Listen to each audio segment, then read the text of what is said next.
ఈరోజు విషయం చెప్పండి. ఈరోజు కార్తీక మాసం 7వ రోజు శుద్ధ సప్తమి. కాకివాడ భవనంలో పంచాయతీలో పత్ని ఉషా సవిత్రి సూర్యనారాయణ స్వామికి పంచామృత అభిషేకము అందరము కూడా శాస్త్రనామాలు తులసపత్రి పూజ జరుగుతున్నది.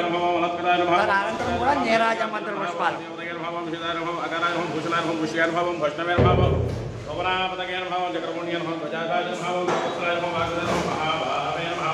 హాయ్ ఫ్రెండ్స్, ఈ మందిరంలో సూర్యనారాయణ స్వామి వారు ఏం చేస్తున్నారు? వారికి శుద్ధ సప్తమి రోజున ఈ తులసి పత్రితోటి సహస్ర అభిషేకం జరుగుతుంది. ఋత్వికులు బ్రహ్మాండంగా చేస్తున్నారు, చూడండి.